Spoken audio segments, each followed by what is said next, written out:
Bonjour tout le monde, bienvenue à la Bible illustrée.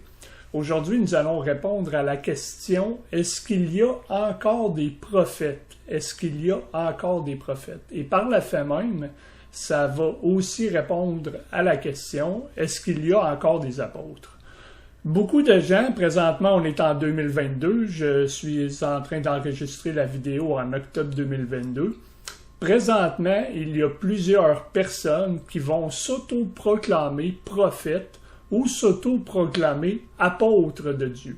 Donc, est-ce qu'ils existent vraiment? Est-ce qu'ils sont vraiment de Dieu? Nous allons tenter de répondre à cette question-là. Premièrement, nous allons définir c'est quoi un prophète. Un prophète, c'était un médiateur entre Dieu et les hommes. Donc, Dieu avait un message et il ne communiquait pas directement son message avec son peuple, mais il le communiquait avec un homme qui était appelé prophète, et ce prophète-là délivrait le message de Dieu au peuple. Donc, c'était cela sa fonction. Vous devez vous mettre dans le contexte que, durant cette période-là, la Bible n'était pas complétée. La Bible, certains livres étaient écrits partiellement, mais la Bible, toute la parole de Dieu n'était pas encore complétée. Donc, le Seigneur, quand il avait un message spécifique à donner, il le disait à un homme. Prenons l'exemple du prophète Ésaïe. Il le disait au prophète Ésaïe, et le prophète Ésaïe disait le message de Dieu au peuple. Souvent, le prophète avait comme message de Dieu, c'était souvent un jugement sur son peuple. Donc, c'était, je vous dirais, la plupart du temps, des messages négatifs. Donc, c'était un jugement pour son peuple, car le peuple s'était rebellé contre Dieu. Donc, le Seigneur donnait son message à son prophète, et le prophète délivrait le message de Dieu à son peuple.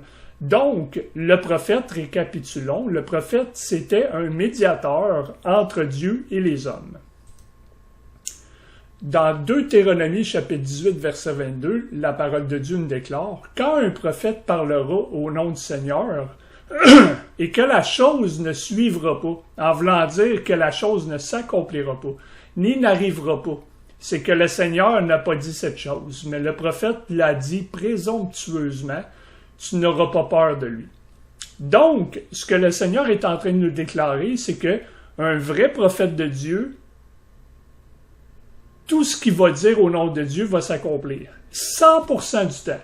Donc, supposons que vous avez un prophète de Dieu et que le prophète déclare 100 messages venant de Dieu, ou 99 messages venant de Dieu, ou 50 messages venant de Dieu. À chaque fois qu'il va prononcer son message venant de Dieu, ça va arriver. Parce que le Seigneur ne se trompe jamais, donc sa parole va toujours s'accomplir. Et ce n'est pas ce que nous voyons aujourd'hui. Aujourd'hui, nous allons voir des supposés prophètes qui vont délivrer un message de Dieu. Et peut-être que le message va arriver, c'est possible, parce que Satan fait aussi des miracles, mais je vous donne un exemple. Si le supposé prophète en 2022 déclare 50 messages venant de Dieu et que 49 de ces messages vont arriver et que seulement un de ces messages ne se produit pas, n'arrive pas, ça veut dire qu'il n'est pas de Dieu. Parce qu'un vrai prophète de Dieu a 100% de résultats. 100% de résultats. Dans 1 Timothée, chapitre 2, verset 5, la parole de Dieu nous déclare « Car il y a un seul Dieu et un seul médiateur entre Dieu et les hommes, l'homme Christ Jésus. » Donc, un prophète, c'était un médiateur entre Dieu et les hommes. Lorsque Christ est arrivé, Christ, il est prophète, il est prêtre et il est roi. Et maintenant, nous avons seulement un médiateur entre Dieu et les hommes. Donc, nous n'avons plus besoin de médiateur puisque Christ a remplacé les médiateurs de l'Ancien Testament. Il fait fonction du seul médiateur. Donc, il n'y a plus personne aujourd'hui qui peut prétendre qu'il est prophète, parce qu'un prophète, c'était un médiateur entre Dieu et les hommes, et Christ est le seul médiateur entre Dieu et les hommes. Vous allez me dire que dans le Nouveau Testament, la parole de Dieu déclare qu'il y a des prophètes et des apôtres, et vous avez raison, et nous allons lire le passage. Éphésiens chapitre 2, versets 20, 21 et 22.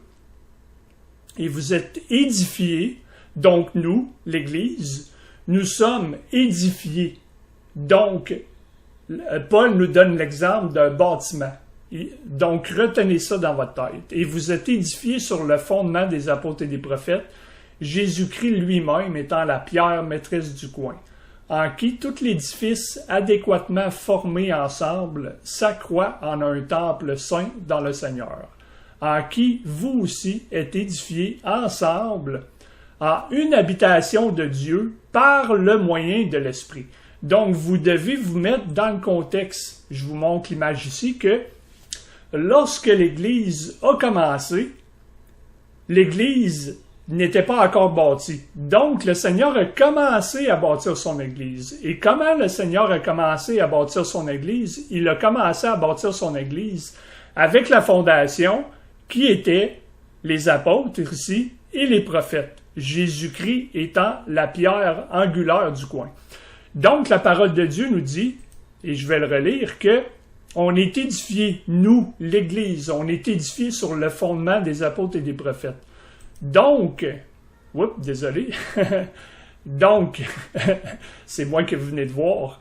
Donc, la fondation de cette Église-là, c'est les apôtres et les prophètes. Nous sommes édifiés sur la fondation. Donc, nous, l'Église, présentement, on est édifiés sur cette fondation-là. Je vous pose la question, est-ce que vous croyez que l'Église est vers la fin ou l'Église est vers le début? Sommes-nous vers la fin des temps ou sommes-nous plus près du début des temps? Il est évident que nous sommes plus près de la fin des temps. Donc, c'est évident que si nous sommes plus près de la fin des temps, que cette fondation-là, elle est complétée. Donc, si la fondation, elle est complétée, les apôtres et les prophètes étaient dans la fondation. Nous sommes édifiés sur cette fondation-là, donc, dans l'édifice qui est au-dessus de la fondation, il n'y a plus de prophètes et il n'y a plus d'apôtres. Il y a des évangélistes, des pasteurs, des enseignants, des croyants, OK? Pour bâtir le corps et équiper les croyants. Donc, les prophètes et les apôtres, oui, ils étaient au début de l'Église, OK? Mais pour faire la fondation. Pourquoi? Parce que le Seigneur avait besoin au début de bâtir cette fondation de l'Église solide. Il n'y avait pas de parole de Dieu encore. La Bible n'était pas complétée. Un coup que la Bible fut complétée, parce que la parole de Dieu nous dit que Jésus-Christ est la parole et que Jésus-Christ est le seul médiateur, et la parole de Dieu nous dit que nous ne pouvons plus rajouter à la parole. Si vous vous rappelez, comme je vous ai expliqué, le prophète, c'est un médiateur qui donnait un message de Dieu aux hommes. Donc, il donnait la parole de Dieu. Maintenant que la Bible est complétée, on ne peut plus rajouter à la parole de Dieu. Donc, vous voyez, on n'a plus besoin de prophètes qui nous donnent un message de Dieu, puisque tous les messages que nous avons besoin de Dieu sont dans la Bible, et la parole nous dit clairement que plus personne ne peut rajouter à la parole de Dieu. Dans Marc chapitre 16, on va lire un passage fameux qui est utilisé encore une fois pour expliquer qu'il y a des apôtres. Celui qui croit et est baptisé sera sauvé. Vous verrez que le verset 16 ne s'applique pas à vous et à moi. OK? Quand il dit « celui qui croit et sera baptisé sera sauvé », ça ne s'adresse pas à vous et à moi, et on va en voir la raison un peu plus loin. Mais celui qui ne croit pas sera damné. Et ces signes accompagneront ceux qui croient. Ils chasseront des diables en mon nom, ils parleront de nouvelles langues, ils saisiront des serpents, et s'ils boivent un quelconque chose mortelle, cela ne leur fera pas de mal. Ils poseront les mains sur les malades, et ils se porteront bien. Ainsi donc, après que le Seigneur leur eut parlé, il fut reçu au ciel et s'assit à la main droite de Dieu. Ils partirent et prêchèrent partout le Seigneur ouvrant avec eux et confirmant la parole par des signes qui s'en suivaient. Vous devez vous mettre dans le contexte, OK, que si vous lisez le verset 14, qui est le verset précédent, c'est que le Seigneur, il venait de ressusciter. Il venait de ressusciter, et mettez-vous dans le contexte que le Seigneur, auparavant, avait expliqué aux apôtres qu'il allait mourir, qu'il allait être sur la croix, qu'il allait mourir et ressusciter, et les apôtres ne comprenaient pas ce que le Christ essayait de leur expliquer. Ils ne le comprenaient pas. Même dans Matthieu chapitre 16, vous irez lire le passage, OK? Le Seigneur explique ça aux disciples, et Pierre lui dit, « Non, Seigneur, ça ne va pas t'arriver. » Et le Seigneur lui dit, « Arrière de moi, Satan, tu ne connais pas les choses de Dieu. » Donc, pas Paul, mais Pierre lui-même était en train d'essayer d'empêcher Christ de mourir sur la croix. Donc, les apôtres étaient incrédules face à la résurrection. Même après sa mort, lorsque les femmes ont expliqué aux disciples, le Seigneur est ressuscité, ils sont encore incrédules. On le voit ici au verset 14. Plus tard, il apparut aux 11 comme ils étaient assis à table et leur reprocha leur incrédulité et leur dureté de cœur parce qu'ils n'avaient pas cru ceux qui l'avaient vu après qu'il fut ressuscité. Donc, c'est dans ce contexte-là que le Seigneur il dit aux apôtres, « Celui qui croit et est baptisé sera sauvé », en s'adressant aux apôtres, parce que les apôtres n'étaient pas encore sauvés, puisqu'ils étaient incrédules de la résurrection. Et vous devez savoir que, pour être sauvés en 2022, nous avons besoin de croire en la résurrection de Christ, n'est-ce pas? Donc, tu peux pas être sauvé si tu ne crois pas en la résurrection de Christ. Et au verset 14, aucun des disciples ne croyait les femmes lorsque les femmes leur ont déclaré que Christ était ressuscité. Donc, c'est dans ce contexte-là. Et après ça, le Seigneur, il dit, « Ces signes accompagneront ceux qui auront cru en parlant des apôtres. » Je vous pose des questions. Croyez-vous en Christ? Vous allez probablement me dire oui. Chassez-vous des diables? Parlez-vous des nouvelles langues? Pas seulement ça. Souvent, ceux qui vont proclamer faire des miracles, ou qui vont proclamer être prophètes, ou qui vont proclamer être apôtres, vont dire « Je fais des miracles, je chasse des diables en mon nom. » Mais aucun des soi-disant prophètes ou soi-disant apôtres va boire un breuvage mortel, va être tenté de boire un breuvage mortel, et rien va leur arriver. Il n'y a pas aucun de ces soi-disant apôtres ou prophètes qui va aller acheter un breuvage mortel et le boire en face de vous et rien ne va leur arriver. Donc, voyez-vous comment c'est hypocrite? Donc, ce passage-là s'adresse spécifiquement aux apôtres. Les signes miraculeux étaient spécifiquement pour eux. Pourquoi?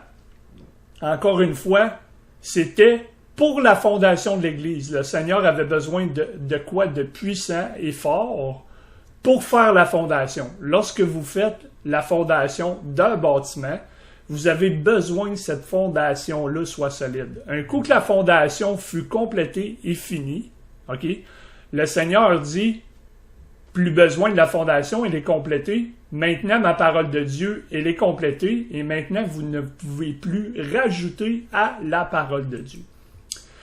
Vous ne devez pas oublier aussi que les apôtres étaient capables de ressusciter les morts. Je ne me souviens pas encore d'avoir rencontré un soi-disant apôtre en 2022 qui est capable de ressusciter les morts. Donc, les apôtres existaient seulement au temps de Jésus-Christ, comme les prophètes existaient avant que Christ vienne mourir pour nous. Au début de l'Église aussi, comme je vous l'ai mentionné, mais un coup que la fondation fut terminée, il n'est plus nécessaire d'avoir des apôtres et des prophètes. Comme la parole de Dieu nous dit, il faut que vous vous mettez dans le contexte que les Juifs marchaient par les signes. Le Seigneur fonctionnait par les signes. C'est pour ça qu'il y avait tous ces miracles dans l'Ancien Testament. Et la parole de Dieu nous le confirme dans 1 Corinthiens chapitre 1, verset 22, car les Juifs requièrent un signe, voyez-vous, et les Grecs cherchent la sagesse. Mais nous, OK, les Juifs par les signes, les Grecs par la sagesse, mais nous prêchons Christ crucifié, aux Juifs une pierre d'achoppement et aux Grecs absurdité. Parce que la parole de Dieu nous déclare, le juste vivra par la foi, et comme vous savez, la foi, selon ce que la parole de Dieu nous déclare, c'est l'espérance des choses que tu ne vois pas. Donc la foi est contraire aux signes, car les signes sont visibles, et la foi, c'est l'espérance des choses qui sont non visibles. Dans 1 Corinthiens, chapitre 9, verset 1, « Ne suis-je pas apôtre » c'est Paul qui est en train de parler. « Ne suis-je pas libre? N'ai-je pas vu Jésus-Christ notre Seigneur? N'êtes-vous pas mon œuvre dans le Seigneur? » Donc, Paul est en train de dire que une des qualifications pour être apôtre, c'est d'avoir vu Christ. Donc, il n'y a pas un soi-disant apôtre en 2022 qui a vu le Seigneur Jésus-Christ, et ça, c'est d'une évidence même. Vous allez me dire, oui, mais la parole de Dieu nous déclare encore une fois qu'il y a le don de prophétie pour l'Église. Vous allez voir que le don de prophétie ne veut pas toujours dire des paroles sur le futur, sur des événements qui vont être dans le futur. Les médiateurs qui étaient dans l'Ancien Testament, qui étaient médiateurs entre Dieu et les hommes, avaient un message pour le peuple, des choses qui allaient se produire dans le futur si le peuple ne se retournait pas à Dieu. Okay? Si le peuple ne se repentait pas. Okay? Donc, c'était des paroles sur le futur. Mais vous verrez dans Proverbes chapitre 30, verset 1, les paroles d'Agur, le fils de Jaquet, à savoir la prophétie, l'homme parla à Itiel, c'est-à-dire à Itiel et à Ucal. Vous lirez Proverbes chapitre 30 et vous verrez que, à savoir la prophétie, c'est de l'instruction. Donc, le don de prophétie pour l'Église aujourd'hui, c'est de l'instruction. Si quelqu'un est en train de vous instruire dans le Seigneur, ok, ça peut être vous, ça peut être un frère dans le Seigneur, ça peut être une sœur, c'est pas toujours des pasteurs, ok. S'il est en train de vous instruire selon la parole de Dieu, qui est en train de vous donner une explication sur une prophétie qui est écrite dans la parole de Dieu, car cette prophétie-là est écrite sous forme de parabole et elle est difficile à déchiffrer. Il est en train de vous révéler une prophétie. Donc, c'est de l'instruction qui est donnée aux hommes. Dans 1 Jean chapitre 4, verset 1, la parole de Dieu nous dit « Bien-aimés, ne croyez pas à tout esprit, mais éprouvez les esprits pour déterminer s'ils sont de Dieu, parce que beaucoup de faux prophètes sont sortis dans le monde. » La parole de Dieu nous déclare encore une fois que vers la fin des temps, il y aura beaucoup de faux prophètes. Et tous les gens qui se proclament prophètes présentement sont faux, parce que nous avons seulement un seul médiateur entre Dieu et les hommes, et c'est le Christ. Oui, mais vous dites, oui, mais la parole de Dieu nous déclare, vos fils et vos filles prophétiseront. C'est que dans l'âge de l'Église, l'âge qu'on est présentement, avant l'enlèvement, ok, il n'y a plus de prophète parce que le juste vivra par la foi. Lorsque l'enlèvement de l'Église se produira et que le Seigneur jugera son peuple, le peuple d'Israël, ok, pendant ce que la parole de Dieu appelle la tribulation ou les moments de douleur, ok, qui est mentionné dans Matthieu chapitre 24, lorsqu'il jugera le peuple d'Israël à nouveau, ça sera la colère de Dieu. Les signes miraculeux reviendront. Les fils et les filles du peuple d'Israël prophétiseront à nouveau parce que le centre d'attention ne sera plus tourné vers les nations, mais vers eux. Donc, c'est pour ça que Joël nous déclare « Vos fils et vos filles prophétiseront ». Si vous lisez le prophète Joël, le contexte, c'est Israël. Le contexte, c'est pas l'Église.